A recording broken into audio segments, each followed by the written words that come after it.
Halo, selamat berjumpa kembali di Podcast Gaikon.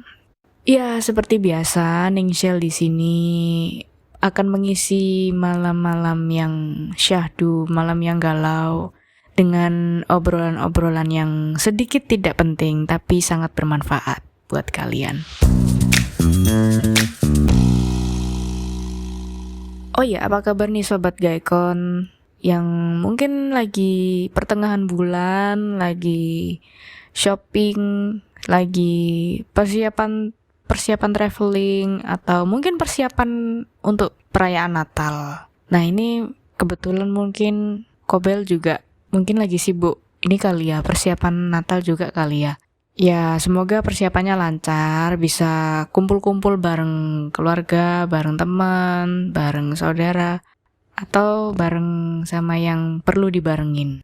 Supaya Natal tahun ini bisa berkesan, bisa bermakna, dan lebih banyak bersyukur dibanding Natal yang sebelum-sebelumnya. Harus lebih banyak bersyukur ya. Iya, Sobat Gaikoners, mungkin yang merasa berdomisili di Surabaya mungkin ini kali ya, sedang mengikuti update mengenai quick count Pilwali di Surabaya. Tidak jauh dari kisaran tipis kok. Ningshel lihatnya antara 6-7% lah selisihnya. Antara paslon 1 dan paslon 2 ini yang sepertinya yang lebih unggul paslon 1 ya sementara ini ya. Mungkin teman-teman ngikutin quick count di Surabaya atau ada yang ngikutin quick count juga di daerahnya masing-masing. Karena ini memang kemarin 9 Desember memang KPU menyelenggarakan pilkada di beberapa provinsi dan kabupaten kota. Kalau di Surabaya sendiri ini calonnya ada Pak Eri Cahyadi dan Armuji. Kemudian yang lawannya itu Pak Mahfud Arifin sama Mujiaman. Wah, ini sepertinya dua kubu sama-sama kuat ya. Kalau Ningshel sendiri kemarin waktu 9 Desember alhamdulillah dipercaya sebagai petugas KPPS di wilayah Ningshel. Cukup berat juga ya tugas KPPS. Ya pokoknya kerja tiba-tiba cair. Nggak tahu apanya yang cair, entah keringatnya atau apanya yang mencair ya. Ya itulah, namanya juga menjalankan tugas negara, jadi harus penuh tanggung jawab. Ngomong-ngomong Sobat Gaikoners, sudah menentukan sebuah rencana akan pergi kemana tahun ini, di akhir tahun ini. Mungkin ada planning mau berlibur ke sebuah tempat atau stay at home aja, atau mungkin keliling-keliling kota aja sambil menikmati hujan. Kan enak tuh hujan sore-sore, hujan-hujan naik motor gerimis sama doi. Aduh, so sweet banget ya. Tapi ini Ningshel baru aja iseng-iseng baca berita di portal media online ini mengenai Bu Risma, wali kota Surabaya. Jadi begini gengs, Ningshel agak sedikit pengen ketawa gitu ya, geli dengan pernyataan Bu Risma yang dia mengungkapkan sebuah statement bunyinya begini. Bu Risma ini mengeluarkan larangan, yaitu berupa larangan menjual trompet menjelang tahun baru.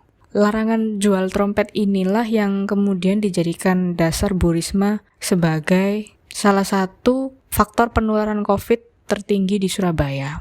Padahal kalau dipikir-pikir secara medis ya, nggak ada hubungannya COVID sama tiupan trompet ini. COVID ini baru keluar kan tahun ini. Lagi musim-musim COVID kan baru di tahun 2020 ini, bulan Maret hingga sampai saat ini kan COVID-nya. Dulu-dulu orang jualan trompet juga nggak kena COVID kan.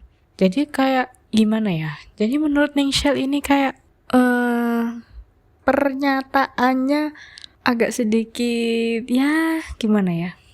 Unik gitu loh. Aneh dan unik dan tidak masuk akal.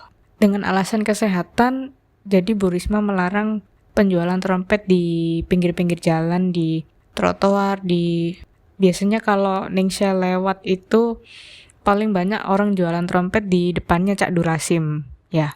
Di arah Genteng Kali, arah Ketabang Kali itu di depan gedung budaya Cak Durasim itu banyak berjajar-jajar orang jual stiker, jual trompet, jual pernak-pernik tahun baru, jual hiasan-hiasan. Itu dulu Ningsel sempat beli trompet di situ juga. Cuman kan Ningsel nggak tahu itu sudah dicoba oleh beberapa orang.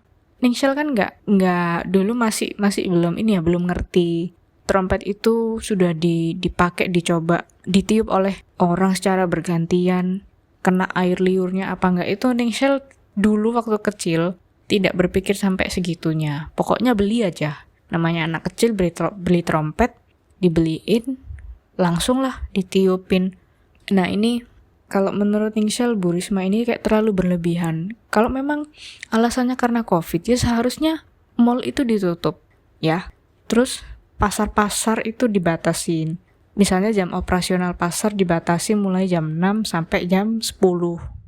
Kemudian di tempat-tempat ramai seperti warkop, kafe-kafe itu juga ada pembatasannya. Jadi tidak harus mematikan UKM dari warganya sendiri gitu loh. Orang mau jualan trompet mah ya udah jual aja, nggak usah pakai alasan COVID. Toh zaman dulu orang jualan trompet juga nggak takut COVID, juga nggak ada COVID, ya. Jadi menurut Ningsel, antara larangan menjual trompet dengan penularan COVID ini sangat bertolak belakang. Atau mungkin kalau ingin aman dengan cara yang aman atau higienis, mungkin coba jualan trompetnya itu misalnya dikasih tulisan.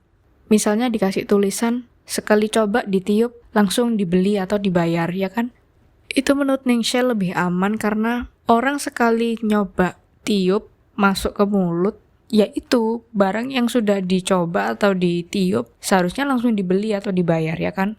Jangan trompet habis ditiup, dicoba-coba dari mulut ke mulut, terus digantung lagi, dijual lagi, dipakai lagi, ditiup lagi sama orang, itu malah bahaya. Tapi lebih tepatnya bukan bahaya, tapi gilani. Wow. Atau solusi yang kedua, untuk menyambut perayaan tahun baru, bisa dicoba nih tips yang kedua dari Ningsel. Atau kalian nggak usah beli trompet lah, mungkin anaknya atau keponakannya sekali-sekali yang anti mainstream gitulah. Jangan trompet, sekali-sekali dibeliin balon gitu buat ditiup sendiri. Terserah niupnya boleh di hotel, di mana terserah. Yang penting balonnya harus bermerek, ya. Contoh, biasanya kan anak-anak kecil kan suka yang warna-warni, itu ada tuh di Indomaret, di Alfamart tuh ada merek balon-balon yang ada yang rasa anggur, rasa strawberry, ada yang smooth, ada yang original. Nah itu bisa tuh dicobain ya.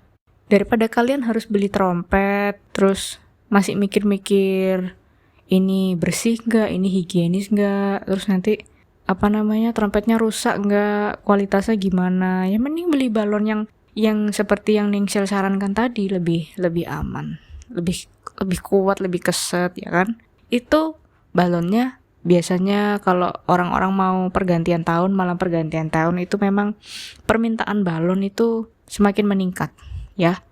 Daya beli masyarakat itu semakin melonjak tinggi. Tapi jangan lupa nanti kalau mulai menjelang malam tahun baru, Ningsel pesen sama teman-teman yang biasanya keliling kota konvoy atau nongkrong-nongkrong atau cuman jalan-jalan nggak jelas, naik motor nggak jelas tanpa tujuan. Ningsel pesen satu ya, jangan lupa bawa dompet, oke? Karena di setiap sudut jalanan pasti banyak makanan, banyak promo-promo diskonan, banyak promo McD, banyak promo Burger King dan segala macam. Itu nanti pasti kita posisi lapar guys. Jadi jangan lupa bawa dompet ya. Jangan sampai ngerepotin pacar, oke? Karena malam tahun baru itu malam yang sangat menguras ATM, sangat menguras isi dompet. Jadi harus siap-siap duit yang banyak ya. Oke, sampai di sini dulu ya. Sobat Gaikoners, jangan lupa jaga kesehatan. Musimnya sedang tidak baik. Dan makan yang banyak, istirahat cukup. Pokoknya jangan sampai sakit menjelang malam tahun baru. Sampai jumpa di edisi podcast berikutnya ya. Bye-bye.